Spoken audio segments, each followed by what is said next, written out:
Pessoal, tudo bom? Bom, então vamos continuar, né?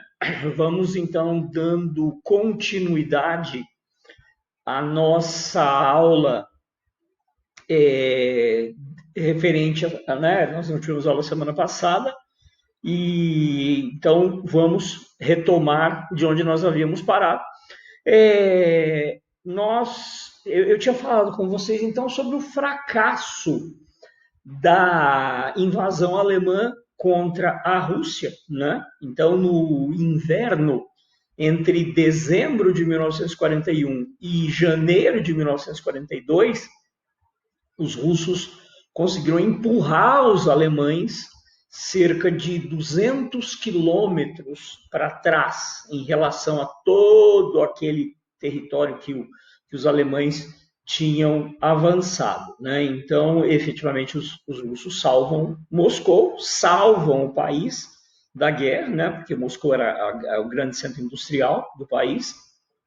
Os alemães, então, vão atingir vão conseguir completar um de seus três objetivos originais, né? Eles não conseguem capturar Leningrado, hoje chama-se São Petersburgo, não conseguem capturar Moscou, mas conquistam a Ucrânia, né? Cuja capital era Kiev. Então, esse objetivo eles até conseguiram atingir, mas para por aí, né? Agora, no que diz respeito a outros setores da guerra, uma das primeiras atitudes de Winston Churchill foi perceber, né, Winston Churchill governando na Inglaterra, naquele momento a Inglaterra isolada, né, lutando praticamente sozinha, Winston Churchill percebeu que a invasão alemã à Rússia, o fracasso da Operação Barbarossa, era uma grande chance para a vitória da Inglaterra, não, uma grande chance para a Inglaterra reverter aquele quadro desolador que vinha do ano anterior. Então, Churchill, um anticomunista absolutamente convicto, Churchill declara apoio à União Soviética e então logo Hitler invade a União Soviética, Churchill já propõe uma aliança militar a Stalin, algo completamente improvável, né? E quando questionado se não era uma loucura aquilo, né, para lutar contra Hitler, está se aliando a Stalin, Churchill respondeu com muita espirituosidade, né? O Churchill era um cara muito bem-humorado, ele disse: se Hitler invadir o inferno, eu me aliarei com o capeta, né? Então essa foi a resposta de Churchill a respeito dessa aliança improvável, né, entre um dos mais ferozes anticomunistas e a União Soviética, né? Mas é isso aí.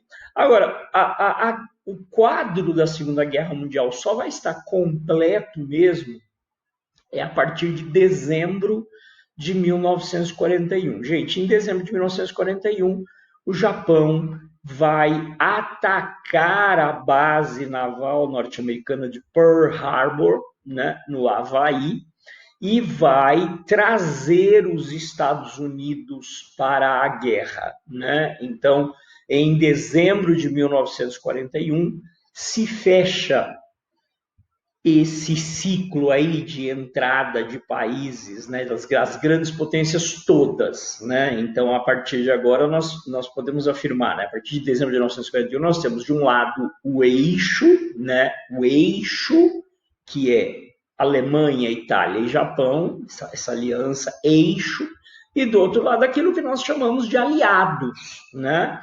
Capitaneados aí pelos Estados Unidos e Inglaterra, e na frente leste, né, da Europa, a Rússia. E agora a guerra também vai ser travada em duas partes bem distantes do mundo, né? Agora nós teremos, na verdade, na prática, duas guerras diferentes, né? Aquela guerra entre ingleses aliados aos russos contra os alemães na Europa, agora os Estados Unidos estão chegando, e a luta entre Estados Unidos e Japão, Estados Unidos com apoio da Inglaterra, em menor escala, mas sim, né, a Inglaterra e os Estados Unidos lutando contra o Japão na Ásia, na Oceania, ali na região do Oceano Pacífico. Tá? Gente, por que o Japão entrou na Segunda Guerra Mundial? Por que o Japão atacou os Estados Unidos? Pessoal, o Japão vinha com uma política imperialista muito agressiva contra a China, desde lá da década de 1930, desde o início da década de 1930. Essa política imperialista, agressiva, terrível do Japão sobre a China, ela se intensifica muito a partir de 1937, né? E os Estados Unidos, que viam a China como um aliado comercial, que viam a China como um mercado comercial, um mercado maravilhoso, né, para a sua economia, os Estados Unidos, desde o princípio da agressão japonesa, os Estados Unidos vêm ajudando a China contra o Japão. A China, que nessa época era governada por um partido chamado Kuomintang, ou nacionalistas, e o seu comandante, o governante chinês, era Chiang Kai-shek. Né? Então, desde 1937, o Japão está lá invadindo, matando pra caramba, tocando terror, e os Estados Unidos vinham auxiliando os chineses. E isso azedou as relações entre Estados Unidos e Japão.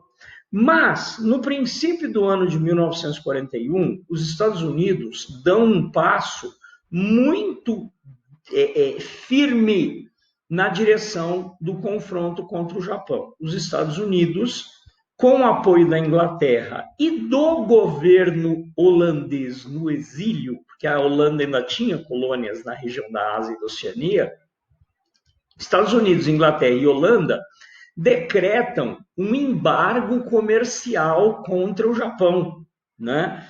Dizendo que enquanto o Japão se retirasse da China, os Estados Unidos, a Inglaterra e a Holanda não exportariam mais produtos para o Japão. E principalmente nos petróleo. O Japão importava pelo menos 99% do petróleo que ele consumia. Tá? E desses 99%, 100% eles importavam de áreas que eram colônias da Inglaterra, da Holanda, dos Estados Unidos, ali na região da Ásia e da Oceania. Então, os japoneses, eles estavam condenados, porque eles, na guerra moderna, você precisa, obviamente, de muito combustível, né, de muito petróleo, e com esse embargo comercial, ou o Japão põe o rabinho no meio das pernas e se retirava da China humilhado, ou aqueles doidos com aquele espírito samurai maluco de morrer na guerra, né? Ou eles iam à guerra contra Estados Unidos, Inglaterra e Holanda, né? Mas a China já estava em guerra contra a China.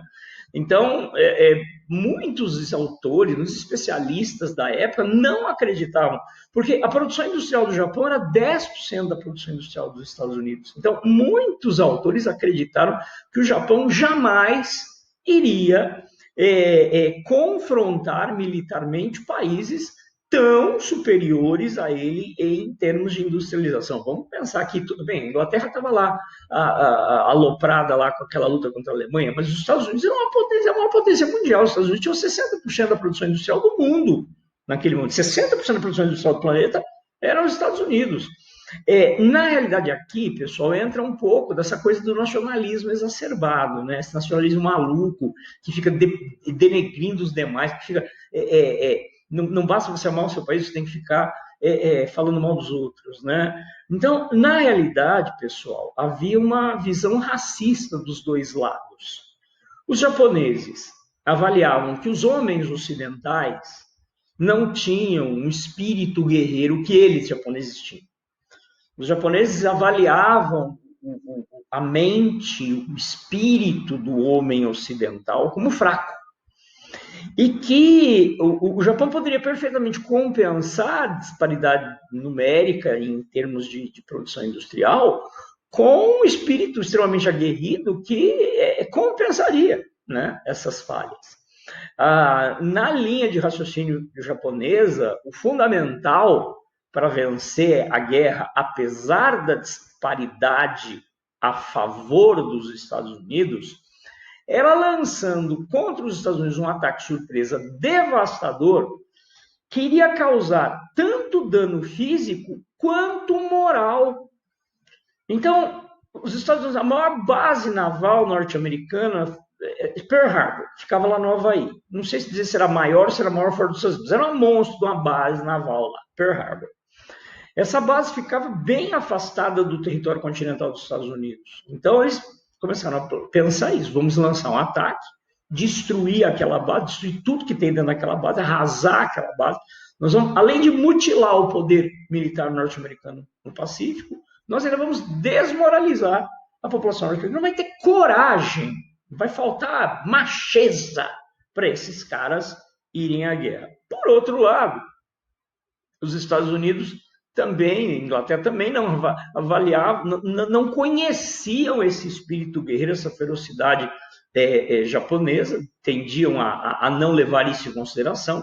E, por outro lado, também, dada a falta de informações da época, o isolamento típico da época, porque hoje não, né? Hoje a gente tem tanta facilidade de comunicação, acho que até só a Coreia do Norte, que é meio que um mistério, mas naquela época, gente, não tinha. Então, os Estados Unidos e a Inglaterra desconheciam o verdadeiro poder militar japonês, que era bastante significativo, principalmente no que diz respeito à tecnologia. Os americanos, os estadunidenses e a Inglaterra viam o Japão muitos degraus atrás. Então, achavam que o poderio militar do Japão era muito menor do que realmente ele era, tá?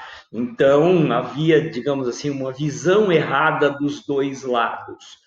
Então, tendo em vista, agora então quem vai partir para a ação é o Japão, então vamos seguir a linha de raciocínio japonesa, né? Os japoneses então vão executar um plano magnificamente bem estabelecido.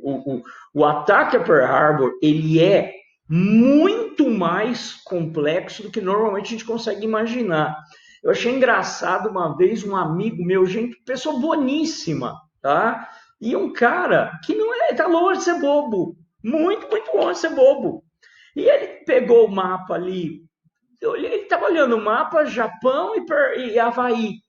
Falou, cara, Jeff, mas como é que é possível? Como é que os japoneses tinham essa tecnologia na época para os aviões saírem do Japão, irem, atacavam o Havaí e voltavam? Não, eles usaram porta-aviões. Então, a frota japonesa, já nessa época, havia uma certa consciência, ainda havia um pouco de discussão, mas a ideia é que a guerra seria decidida por um tipo de navio chamado porta-aviões, né? Um navio que é um porta-aviões flutuante, é uma pista de pouso flutuante, né? Então, 6 grandes porta-aviões japoneses atravessariam, na verdade era quase tudo que o Japão tinha, atravessariam o Oceano Pacífico praticamente inteiro, 5.000 quilômetros, né? Uma esquadra maciça de 30 navios, sendo 6 porta-aviões. Esses navios eram movidos a diesel, tinha que abastecer o tempo todo. Esses navios, então, atravessariam o Atlântico por uma rota muito doida para evitar cruzar com navios que denunciassem a sua presença. Sem comunicação de rádio, eles não se comunicavam por rádio para evitar que fossem contatados, né? Então, eles fizeram uma rota muito doida, saíram do Japão, piririri, e foram sair lá na beira do Havaí, né? É interessante, né, que os Estados Unidos vinham espionando o Japão e havia fortes indícios de que haveria um ataque japonês, mas os norte-americanos não acreditaram que o ataque fosse contra a base Pearl Harbor. Na verdade, os Estados Unidos estavam em alerta máximo, acreditando num ataque em suas bases nas Filipinas, que era pertinho do Japão, né? E, de repente, em 7 de dezembro de 1941, era 7 de dezembro no Havaí. No resto, de onde o Japão atacou, já era 8. Tá? Então, os ataques aconteceram de forma simultânea, porém, por conta do fuso horário, num dia e em outro. Né? Mas era o mesmo tempo. Então, o Japão lança um ataque devastador contra a base naval de Pearl Harbor. Os Estados Unidos são pegos completamente de calças curtas, né? A base é devastada, morrem quase 3 mil militares norte-americanos, vários navios de guerra são afundados, muito avião é destruído, muita coisa é destruída. A sorte dos Estados Unidos é que justamente os seus navios mais modernos não estavam naquele momento na base. Isso foi a sorte dos Estados Unidos. Tá? Além do ataque a Pearl Harbor, que o Japão acreditava mutilar, quebrar a espinha dos Estados Unidos, né? O Japão ataca também as Filipinas, a base americana nas Filipinas, e invade uma série de territórios que eram colônias de Inglaterra e Holanda. Tá? Invadem a Malásia, invadem a Birmânia, invadem ilhas ali, a Indonésia, invadem até o Timor-Leste, que era de controle por eles, mas eles invadem meio mundo, tá? Tomam meio mundo. E graças a essa surpresa, graças a uma organização, uma organização extremamente disciplinada, e ao fato de que tecnologicamente os japoneses estavam à frente do que os americanos avaliavam, os ingleses avaliavam, obterão uma vitória, pelo menos num primeiro momento, o Japão irá obter uma vitória espetacular sob o comando de um almirante brilhante chamado Isoroku Yamamoto, né? O Isoroku Yamamoto, segundo a tradição, que era um homem muito consciente, né? Teriam comemorado, né? Falado, né? Aí, amor, que vitória maravilhosa, deu tudo certo. Ele disse, mas ó, cuidado que eu temo ter despertado o dragão, né? Porque ele sabia, o Yamamoto era culto o suficiente para saber o tamanho da produção industrial norte-americana. Bom, com o ataque japonês a Pearl Harbor, agora, gente, o circo está completamente armado, né? Aquilo que começou em 1939, agora está completo em 1941. Os Estados Unidos entram na guerra ao lado da Inglaterra e da União Soviética. O Japão entra na guerra ao lado dos alemães e italianos. Olha, pessoal, eu costumo dizer o seguinte, prestem atenção, a combinação total da produção industrial de Estados Unidos, 60% da capacidade industrial do planeta, mais Inglaterra e União Soviética, representavam mais de 70% da capacidade industrial do planeta inteiro. Então, o bloco aliado, Inglaterra, União Soviética e Estados Unidos, controlavam mais de 70% da capacidade industrial do planeta. O bloco, o eixo, 16%. 70% de um lado, 16% do outro. Então, vejam que a disparidade de volume de produção industrial em favor dos aliados era muito grande. O resto do mundo juntava tudo, não dava, né? Custava dar 14%, o resto do mundo inteiro. Né? Então, a capacidade industrial, se nós formos pensar que a Segunda Guerra Mundial é uma disputa entre capacidades industriais, tem mais a ver com números de equipamentos produzidos do que com coragem, genialidade. Então, é difícil segurar o bloco aliado, realmente só com uma avaliação muito errada, uma avaliação muito tosca, que, não, a gente dá conta, né? Realmente o bloco aliado tinha uma potência industrial. E também outra coisa, outro aspecto muito importante, geograficamente falando, o bloco aliado controlava quase todas as regiões produtoras de petróleo do mundo. Né? Então, quando começa o ano de 1942, o ano de 1942 é o ano da virada. Por que eu digo que é o ano da virada? Porque no primeiro semestre, as forças do eixo, Alemanha, Itália e Japão, ainda mantiveram a iniciativa, ainda tiveram pique para avançar. Mas no segundo semestre, dado o volume de produção industrial que se opõe às forças do eixo, a chegada de grande quantidade de equipamentos, né, produzidos nos Estados Unidos, com a indústria soviética se adaptando à guerra também, né, porque lá em junho de 41 foi de calças curtas, né? Agora, então, o bloco aliado irá, no segundo semestre de 1942, começar um processo de afogamento, né, das forças do eixo pela sua superioridade industrial. Tá? Então, olha, 1942, primeiro semestre, a Alemanha e a Itália continuam atacando o Egito lá no norte da África, mantém seu ritmo de ofensiva no Egito, lá no norte da África. O Japão dominando Deus e todo mundo, conquistando, parece que conquistava o que queria.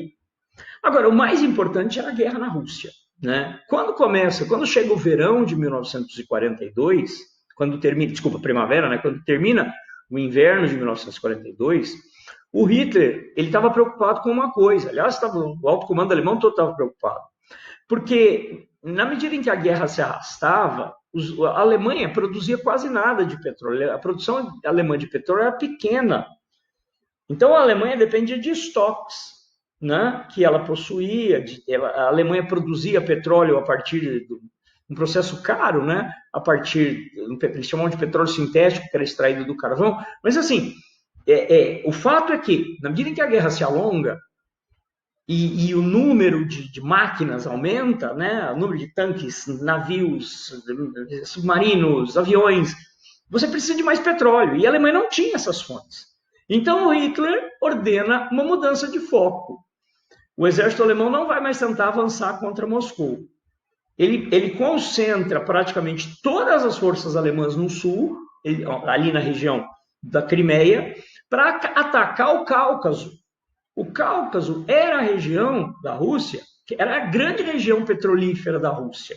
O Cáucaso ali, se você for pensar, faz a fronteira com o Irã, com a Turquia ali, o Cáucaso com a Turquia, mas também com o norte do Irã, ali, tá, com o Oriente Médio, um pé no Oriente Médio, né? Então, ali havia muito petróleo. Então, os alemães decidem, ao invés de voltar a atacar Moscou, atacar a Rússia pelo sul, para ocupar a região do Cáucaso e, assim, ter fontes seguras de fornecimento de petróleo, tá? Essencial. Só que no meio do caminho tinha uma cidade chamada Stalingrado, e aqui é o mais impressionante, porque os alemães poderiam ter contornado a cidade para evitar ter que tomar uma grande cidade na marra, ter que invadir a cidade, desalojar os habitantes. Como foi a ideia de lutar dentro de uma cidade, nas ruínas de uma cidade? É um negócio extremamente complicado. Tinha nada a ver com Blitzkrieg, né? Avançar rápido. Tá? Então os alemães poderiam ter contornado a cidade, mas o Hitler era tão obcecado porque a cidade chamava Cidade de Stalin, Stalingrado, cidade de Stalin, que o Hitler ordenou ao exército que tomasse a cidade de qualquer jeito, e o exército alemão, então, vai entrar numa batalha de atrito para a qual ele não estava preparado, o exército alemão, então vai ser obrigado, ao invés daquele avanço rápido com os tanques, o exército alemão vai ser obrigado a lutar para tomar uma cidade.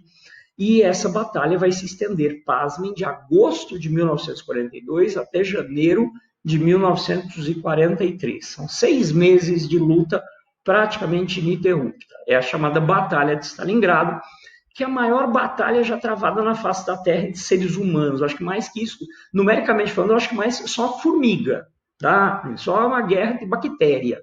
Tá? Mas entre seres humanos nunca houve uma batalha das proporções da Batalha de Stalingrado. Espero que não precisamos nunca repetir, acho que espero não quebrar esse recorde, tá? Onde você terá milhões de soldados envolvidos, números absolutamente estratosféricos. Os alemães avançam, a luta é renhida. Em novembro de 1942, vejam, eles já estão lutando lá há 3 meses, agosto, setembro, outubro, 3 meses que eles estão numa luta extremamente feroz, quando o inverno se anuncia. Quando você já está na boquinha do inverno, no final de 19 de novembro de 1942, os russos contra-atacam e cercam o exército alemão dentro de Stalingrado, pegando todo mundo de surpresa, ninguém imaginava na Alemanha que os russos tivessem assim tantos recursos. Os alemães então atacam, contra-atacam e cercam o exército alemão dentro de Stalingrado. O exército alemão vai resistir desesperadamente, vão receber abastecimento aéreo, vai ser uma luta terrível. No final, vitória total das forças soviéticas, com os últimos 92 mil soldados alemães haviam sido cercados cerca de 300 mil soldados alemães em novembro, e em janeiro de 43, né, 31 de janeiro é o dia do final da batalha, os últimos 92 mil homens se rendem, desses apenas 5 mil soldados alemães sobreviverão até o final da guerra. Tá? Dos 92 mil capturados, né, quase 87 mil vão morrer em campos de prisioneiros. Não era muito fácil não era bom nem ser prisioneiro alemão na mão dos russos, nem prisioneiro russo nas mãos dos alemães, muito menos, né? O número total é estratosférico. Acredita-se que morreram 2 milhões de soldados russos e meio milhão de soldados alemães. Jafão, mas é 4 russos para cada alemão. Mas está nesse número de russos guerrilheiros, soldados verdes, soldados mal treinados, população civil em armas, 2 milhões de tudo. E esse meio milhão de soldados alemães era uma elite insubstituível. A questão fundamental é que os russos podiam substituir esses 2 milhões mortos. Os alemães não tinham condição de substituir seus 500 mil soldados profissionais.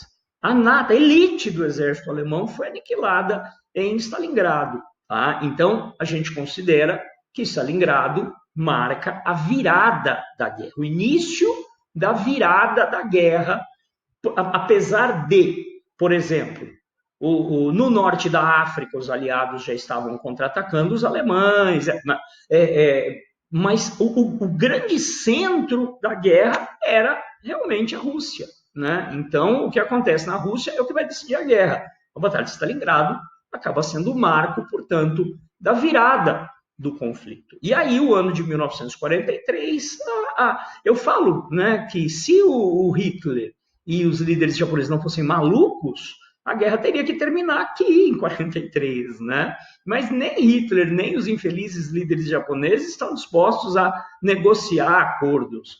O Hitler chegou a dizer que se o povo alemão não podia vencer aquela guerra, era melhor que o povo alemão fosse extinto da face da terra. O Hitler associou o seu destino pessoal ao da Alemanha. Ele falou, se eu não posso vencer, eu vou morrer. E se eu for morrer, eu levo todo mundo junto. É isso, né? E os japoneses, com aquele espírito militarista doido, samurai, iam se render também. Então, a guerra continua. E aí, o que nós vamos ver em 43? As forças russas continuarão a empurrar os alemães, derrotando os alemães, batalha após batalha. No norte da África, os alemães e os italianos são completamente derrotados e expulsos do norte da África. Tá? Os ingleses e os norte-americanos, inclusive, invadem a Itália. Uma força de tropas inglesas e norte-americanas acaba invadindo a Itália. Inclusive, as lideranças italianas vão depor o Mussolini, derrubam o Mussolini e pedem paz em separado aos aliados. Então, em setembro de 1943, a Itália sai da guerra.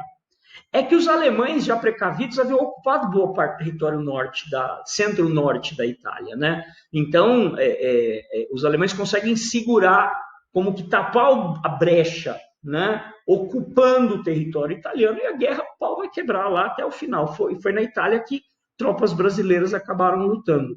No Pacífico, os Estados Unidos conseguem uma virada fenomenal também.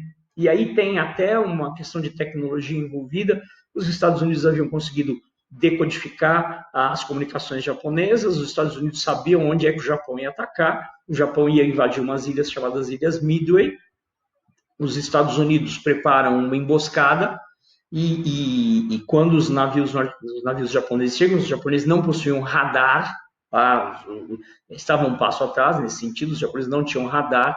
Então, quando a frota japonesa se aproximou de Midway, eles foram atacados por porta-aviões norte-americanos, e aí 4 daqueles 6 porta-aviões japoneses que haviam participado da Operação Pearl Harbor, 4, todos os que participaram da Operação Midway, foram afundados. Então, o Japão sofreu uma perda devastadora na sua tentativa de ocupar a ilha de Midway, essa batalha que passa para a história como Batalha de Midway. é também a que marca a virada. É Stalingrado no Pacífico, né? Marca a virada da guerra no Pacífico. Então, as forças do eixo estão sofrendo derrotas terríveis, estão sofrendo derrotas catastróficas. Ao longo do ano de 1943, só derrota, né? Mas nenhuma das lideranças. O Mussolini já era, o Mussolini foi capturado e ele ia ser. Aí os alemães conseguiram resgatá-lo e levaram ele para a Alemanha, mas a Itália já não é mais um ator nesse drama. Tá? Então, o ano de 1943 marca essa reviravolta. Outro aspecto também, pessoal, no que diz respeito à guerra aérea, a superioridade da Força Aérea dos Estados Unidos e da Inglaterra, a superioridade numérica combinada gerou um fenômeno. Aviões dos Estados Unidos e da Inglaterra vão, em número cada vez maior, saindo da Inglaterra, voar na direção da Alemanha para bombardear as cidades alemãs. Então, a partir de 1943, isso vai virar um processo que vai evoluindo numa velocidade impressionante, aonde cidades alemãs inteiras serão devastadas por bombardeios aéreos vindos, originados da Inglaterra, são aviões norte-americanos e ingleses, devastando cidades alemãs. Tá? Então, por aí a gente vê como é que as coisas estavam caminhando, né? As coisas estavam indo muito mal para o lado do eixo. O ano de 1944 é o ano decisivo. Por que eu falo para vocês que é o ano decisivo? Porque, primeiro, no Pacífico, o Japão sofrerá derrotas catastróficas. Em 1944, nesses 12 meses, o que restava da frota japonesa foi aniquilado. O Japão ficou depenado. O Japão vai terminar o ano de 1944 sem um navio, meia dúzia de navio ali encostado. O Japão será massacrado, a frota japonesa será massacrada. E, no que diz respeito à Alemanha, a Alemanha vai começar a ser prensada pelos aliados. Os russos continuam avançando, dia após dia, batalha após batalha. É uma luta onde raramente se fazem prisioneiros. Tá? E do lado ocidental, nesse ano de 1944, os Estados Unidos e a Inglaterra, junto de seus aliados, decidem invadir o território que os alemães haviam ocupado na França para libertar a França do domínio alemão. Tá? Essa operação fica conhecida, o nome oficial da operação é Overlord, Operação Overlord. Mas, no fim, acaba passando para a história pelo nome código da data. Eles falavam que, quando que vai ser essa invasão? Vai ser no dia D. Então, ficou como dia D. Mas o nome oficial da operação é Overlord, acho que é 6 de junho de 1944, quando, finalmente, tropas Inglaterra, Estados Unidos e aliados invadem a França para expulsar os alemães de lá. Tá? Então, esse evento, dia D, a gente fala bonitinho sobre isso na nossa próxima aula, quando provavelmente nós encerraremos isso aqui. Gente, um abraço para vocês, valeu, até a próxima.